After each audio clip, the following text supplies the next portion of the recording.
adik-adik yang terkasih, Shalom. Apa kabarnya hari ini? Pasti sehat-sehat semua kan? Kembali lagi di Sekolah Minggu Online pada hari ini.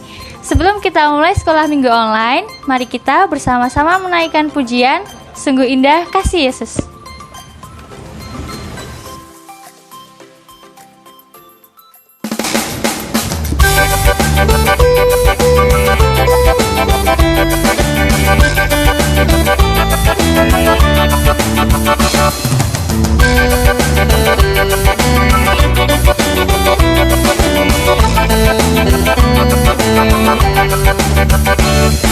Sungguh indah kasih Yesus di dalam hatiku. Ku mau ikut Dia selalu sampai akhir hidupku. Glory, glory, glory, haleluya, terpuji namanya. Sungguh indah kasih Tuhan Yesus di dalam hatiku. Glory, glory, glory, haleluya, terpuji namanya. Sungguh indah kasih Tuhan Yesus di dalam hatiku.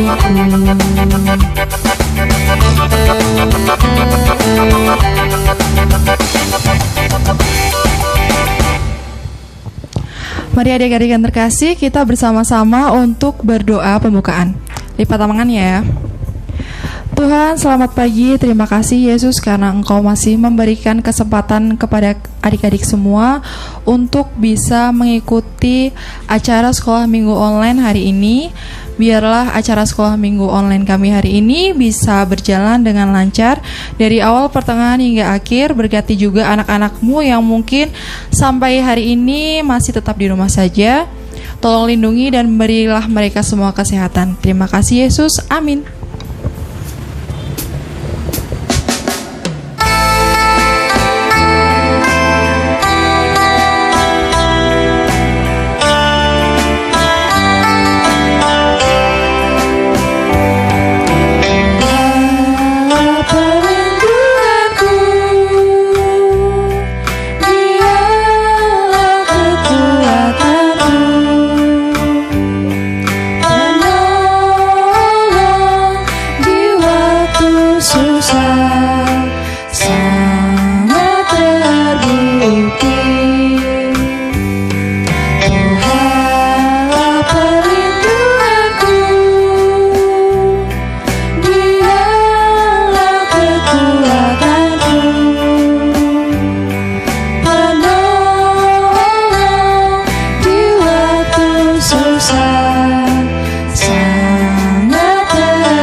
Adik-adik yang terkasih, marilah kita bersama-sama akan mendengarkan firman Tuhan. Dengarkan baik-baik ya. Selamat pagi anak-anak sekalian. Apa kabar? Tetap luar biasa ya.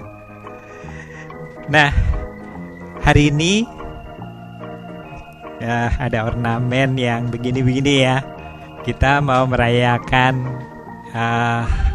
tahun baru Imlek ya. Selamat tahun baru Imlek ya. Dan hari ini juga tepat tanggal 14 Februari ya. Hari apa anak-anak? Betul, hari Valentine ya. Jadi hari kasih sayang. Hari kasih sayang ya, tentu saja kita mesti ingat ya kepada pemberi kasih itu, yaitu Tuhan Yesus. Baik anak-anak, sebelum kita mendengarkan cerita, kita akan berdoa dulu. Mari kita berdoa. Bapa di surga, terima kasih kalau pagi ini kami boleh bangun. Kami juga boleh merayakan Valentine. Kami juga boleh merayakan Hari Raya Tahun Baru Imlek. Karena kasih Tuhan kepada kami boleh merayakan itu. Dan sebentar kami akan sekolah minggu Tuhan. Kami mau mendengarkan firman-Mu. Tolonglah kami Tuhan, agar kami boleh mengerti firman itu. Dan kami juga boleh menghidupinya, menjalankan firman itu di dalam kehidupan kami sehari lepas sehari. Tolonglah kami, tolonglah juga yang akan membawakannya. Terima kasih ya Bapa, di dalam nama Tuhan Yesus Kristus kami berdoa. Amin. Baik anak-anak, saya ada foto ya, gambar. Ini gambar ini. Nah, bisa ditebak anak-anak gambar apa ini? Ya, orang yang memakai upel-upel gini ya. Terus kemudian naik keledai. Nah, mungkin zaman dulu itu tokoh ini sangat terkenal. Tapi nggak tahu dengan zaman sekarang ya. Tetapi tetap terkenal anak-anak. Buktinya adalah ketika saya cari di Google, saya pingin namanya dia, yaitu Nasraddin. Itu dalam bahasa Inggris. Tetapi dalam bahasa Indonesia, mungkin orang Indonesia menyebutnya Abu Nawas ya. Lah, ketika saya ketik Nasraddin Hoya begitu, langsung gambar itu di Google muncul semua. Berarti masih cukup terkenal kan? Ya, memang ceritanya Nasraddin Hoya itu adalah ya orang yang gimana ya, lucu gitu ya, nyebelin gitu ya, tetapi ada hikmatnya juga gitu ya. Nah, saya mau cerita salah satu cerita ini yang cukup lucu ya. Nah, satu waktu itu Nasraddin itu sedang menjahit gitu ya. Kemudian di dalam rumah tuh, kemudian gini, jarumnya itu jatuh. Terus kemudian dia cari-cari gitu. Terus dia buka rumah, dia keluar gitu, lalu cari-cari di depan rumah. Nah, dia tiap sudut dia bersihkan juga, dia lihat-lihat, dia ambil maksudnya ambil sapu pembersih begitu ya, dibersihkan. Kemudian dia cari-cari, dia amati gitu ya, satu-satu, serius banget gitu. Nah, ketika itu tetangganya itu datang ya, datang ke situ. Hai Nasraddin, sedang apa kamu? Ini cari jarum yang jatuh gitu. Terus dia cari. Nah, tetangganya ini kasihan ya ikut nyari-nyari gitu. Nah, kemudian sudah agak lama begitu dicari-cari, nggak ketemu gitu kan. Terus dia tanya pada Nasraddin ini, Din, tadi itu jatuhnya jarumnya itu di mana? Ya. Nah, dia bilang gini, tadi saya itu sedang menjahit di dalam rumah. Lah, jarumnya itu jatuh di situ. Lah, kenapa dicari di luar rumah gitu ya?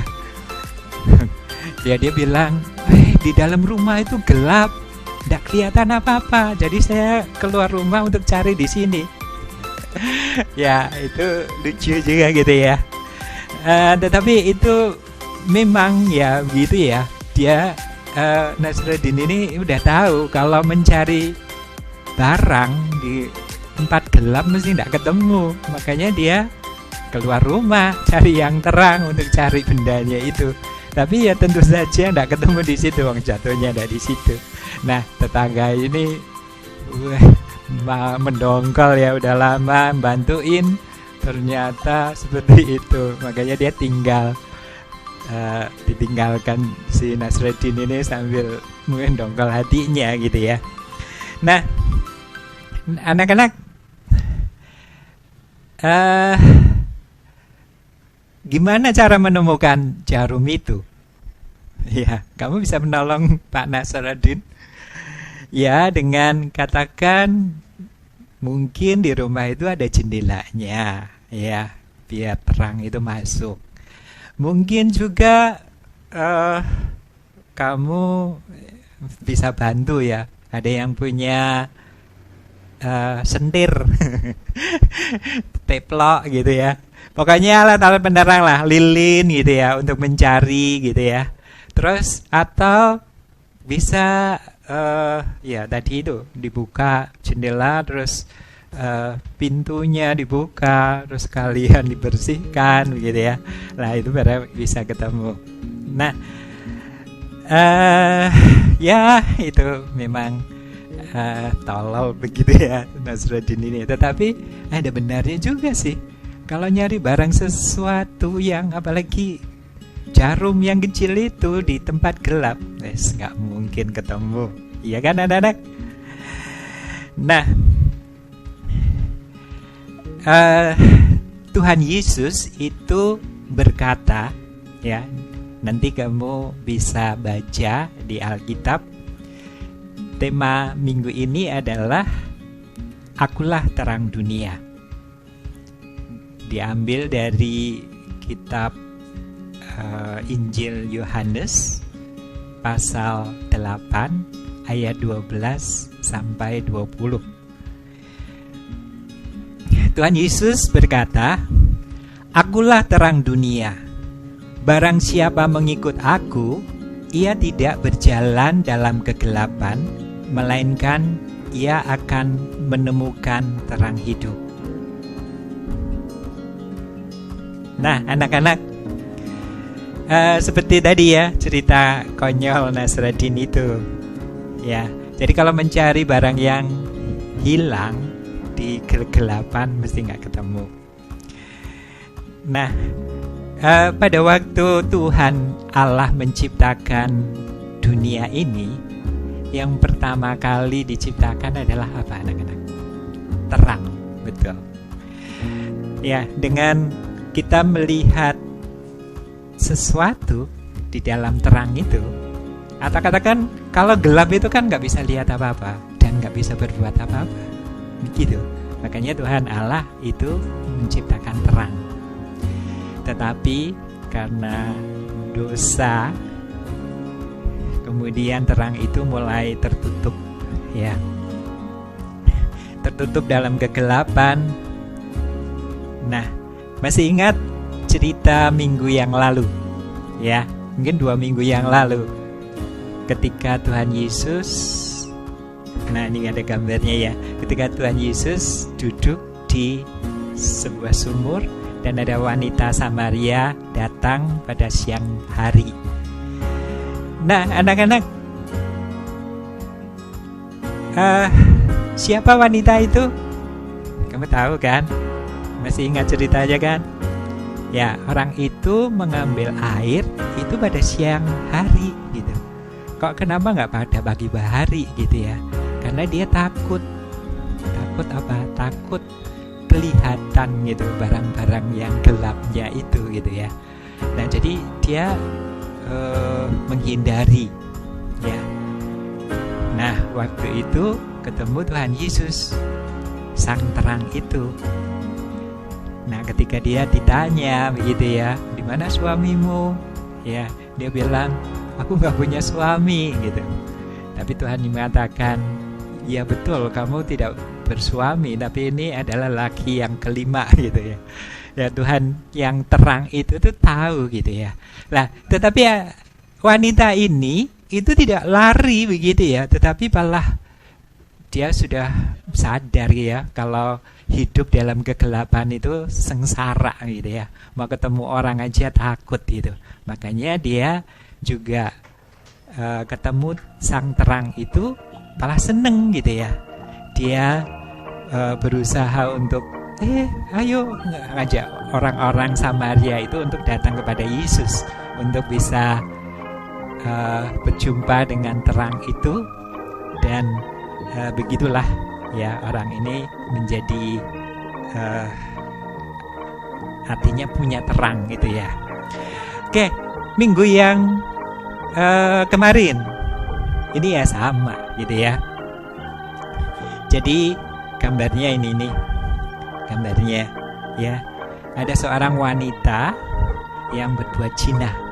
Itu dibawa oleh ahli Taurat dan orang Farisi itu di depan Tuhan Yesus. Saat itu Tuhan Yesus ada di bait Allah sedang mengajar. Nah, lalu orang Farisi itu bilang, perempuan ini tertangkap basah berbuat zina.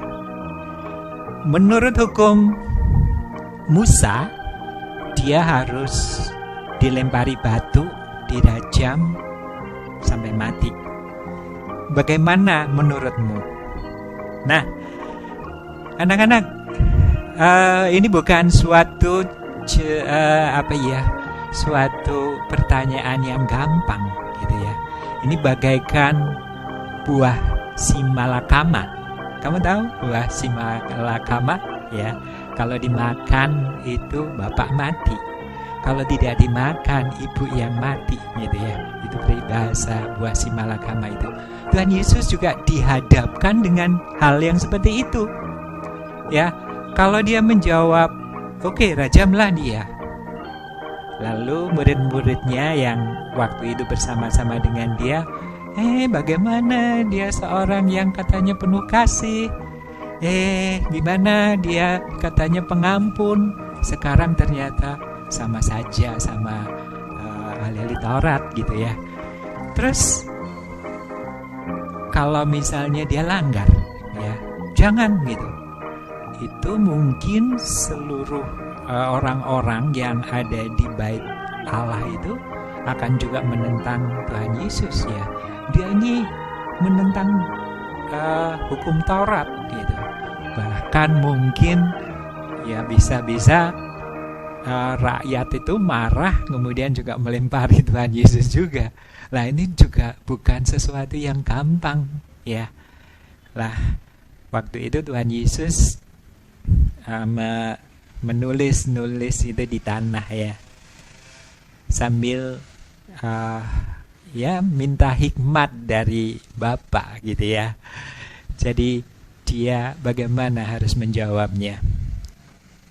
Nah, ketika ia didesak terus untuk gimana jawabmu gitu. Nah, benar ya. Tuhan Yesus akhirnya mengatakan begini, barang siapa yang tidak berdosa, silakan melempar perempuan ini terlebih dahulu. Ya. Lalu dia menulis lagi di tanah. Nah, tentu saja orang-orang itu jadi bingung ya. Ahli-ahli Taurat ini juga bingung. Dia merasa apakah dia tidak berdosa? Ternyata orang-orang semua merasa bahwa semuanya ini telah berbuat dosa. Buktinya apa? Ya, dari satu-satu itu meninggalkan tempat itu, dari mulai yang tertua ya, yang sadar dulu gitu, kemudian yang lain-lainnya seperti itu. Nah, anak-anak,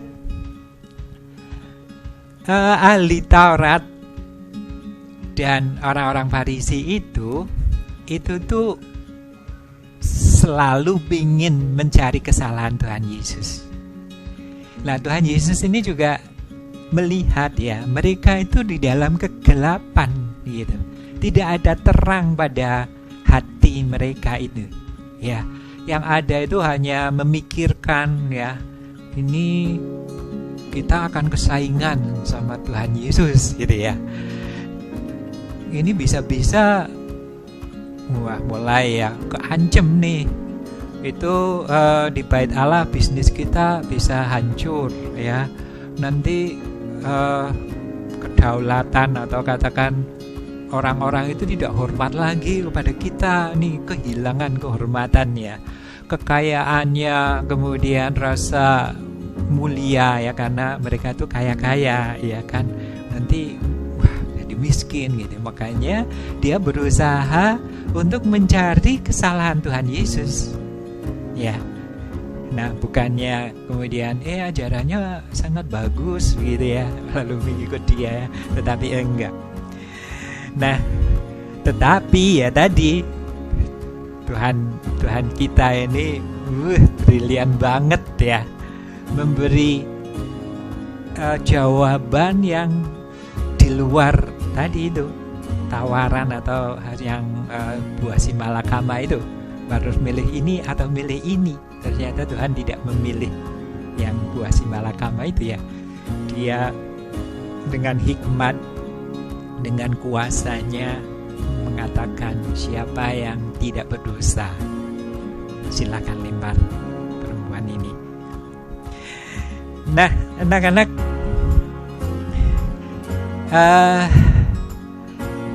kemudian Tuhan itu melanjutkan karena tahu bahwa banyak orang itu tinggal di dalam kegelapan. Makanya dia mengatakan, akulah terang dunia. Barang siapa mengikut aku, ia berjalan, ia tidak tersandung ya. Dia akan berjalan di tempat terang. Dan dari dalam dirinya itu akan mengalir ya, katakan dia punya terang ya di dalam hatinya.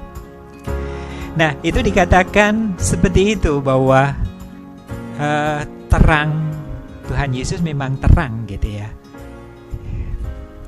Nah, tetapi manusia itu tahu butuh terang itu gitu, tetapi kadang-kadang senang dengan kegelapan gitu ya. Agar apa? Agar perbuatan yang kurang bagus ini tidak kelihatan. Kalau di dalam terang kan kelihatan semua, ya kan? Nah, anak-anak, di dalam kitab Yohanes itu juga dikatakan ya, pada waktu kita merayakan Natal itu, jadi pasal 1 itu, terang yang sesungguhnya itu sedang datang gitu ya. Tetapi orang-orang nggak mau menerima terang itu gitu ya. Nah, itulah persoalannya. Nah, anak-anak, kalau mesti milih nih, kamu pilih mana? Milih terang ini atau milih ahli Taurat, orang-orang Farisi itu? Ya, tentu kamu mesti memilih Tuhan Yesus sebagai terang. Nah, tadi ya di dalam firman Tuhan itu dia mengatakan kan, dia tidak akan berjalan di dalam kegelapan, melainkan ia mempunyai terang hidup. Nah, anak-anak, sebagai pengikut Tuhan Yesus, kita mempunyai terang. Nah, kamu tahu ada ya sedikit ya. Ini lampion, betul. Bagaimana lampion ini terjadi? Nah, dulu ya kisahnya sih nanti saya ceritakan ya. Tapi yang jelas itu seperti ini, anak-anak. Kita bagaikan lilin ini misalnya ya. Kita dapat terang karena kita mengikut Tuhan, dan di dalam diri kita itu ada terang.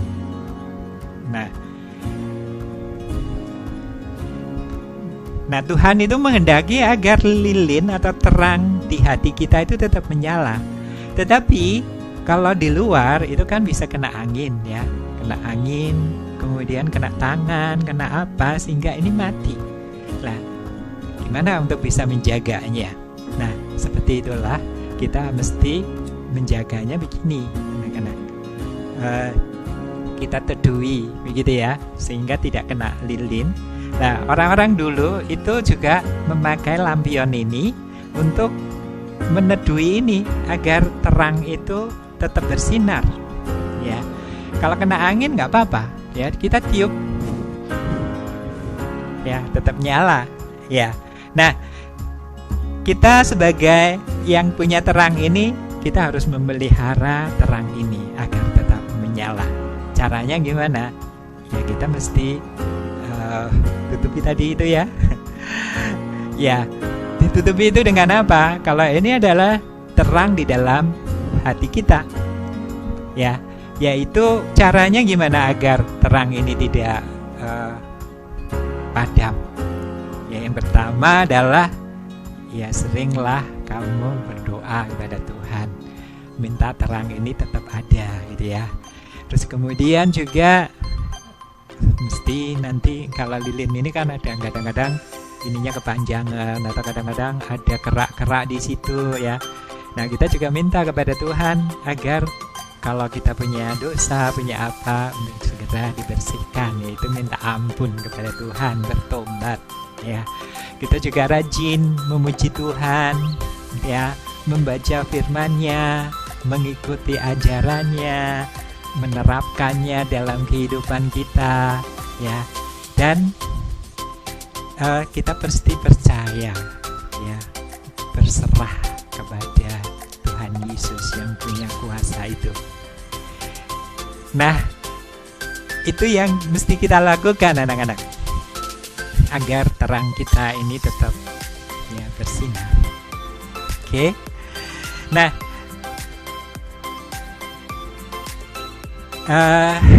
ceritanya adalah sampai di sini dulu ya.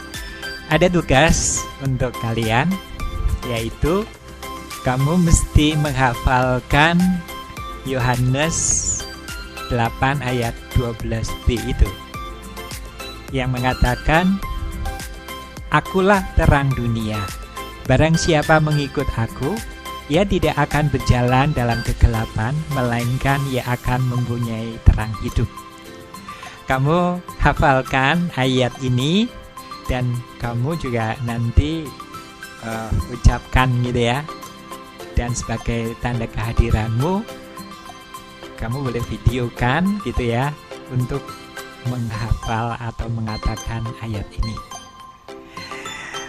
Baik anak-anak, ceritanya sampai di sini dulu. Sampai jumpa pada cerita besok ya. Jadi tetaplah ya menjaga agar sinar, atau katakan kita tetap bersinar gitu ya. Kita tetap jadi terang kita yang dikasih oleh Tuhan Yesus itu tetap bersinar. Kalau mati gimana? Ya datang lagi kepada Tuhan Yesus, sang terang itu. Ya kita nyalakan. Seperti ini kayak Tuhan Yesus ya. Ini adalah sumber dari apinya itu, terangnya itu. Kita udah mati nih, datang kepada Tuhan Yesus. Tuhan, aku mau terang saya bisa kembali lagi, dan saya akan menjaganya agar terang ini bisa menerangi kegelapan dunia. Ya, orang yang di dalam kegelapan itu boleh mendapat terang ini. Baik, begitu. Terima kasih. Sampai jumpa besok. Sebelum itu kita akan berdoa. Bapa di surga, terima kasih kalau kami boleh mendengarkan firman-Mu. Kami boleh semakin tahu Tuhan bahwa Engkaulah terang dunia, dan kami ingin mengikut Engkau agar kami tidak berjalan di dalam kegelapan, dan kami boleh mendapat terang di dalam hati kami, dan terang ini boleh selalu menuntun kami di jalan yang benar, boleh membawa orang-orang yang di dalam kegelapan untuk datang kepada terang itu. Terima kasih Bapa. Kami mau berdoa Tuhan untuk orang tua kami. Tuhan berkati, Tuhan menjagai mereka, melindungi mereka dari COVID, pandemi ini, dan Tuhan juga melindungi kami semua. Kami juga berdoa untuk pemimpin negara ini, Pak Presiden dan stafnya, agar mereka boleh diberi hikmat, bersatu hati di dalam melawan pandemi ini. Terima kasih ya Tuhan. Di dalam nama Tuhan Yesus Kristus kami berdoa. Amin. Oke, sampai jumpa. Adik-adik yang terkasih, marilah kita bersama-sama mengumpulkan persembahan kita hari ini. Jangan lupa amplopnya ditulis persembahan sekolah minggu, kemudian dibawa ke gereja ya. Adik-adik yang terkasih, marilah bersama-sama kita menaikkan pujian, Ku Mau Cinta Yesus.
Adik-adik yang terkasih, marilah kita membawa persembahan ini di dalam doa.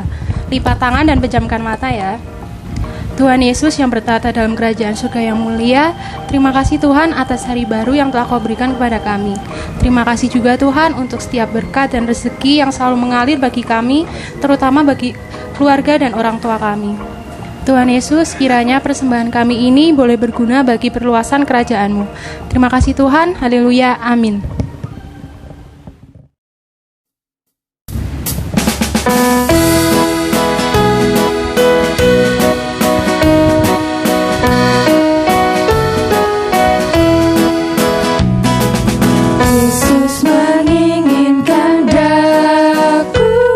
Bersinar, bersinar.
Adik-adik yang terkasih, mari kita bersatu di dalam doa.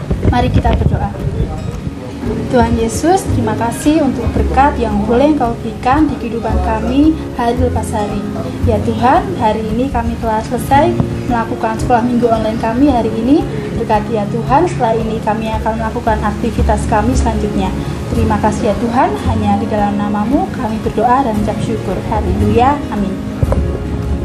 Adik-adik yang terkasih, sekolah minggu online kita hari ini telah selesai. Jangan lupa kalau ada tugas dikerjakan ya. Jangan lupa juga jaga kesehatan, mencuci tangan, memakai masker, dan menjaga jarak. Sampai jumpa di sekolah minggu online kita selanjutnya. Bye-bye. Tuhan Yesus memberkati.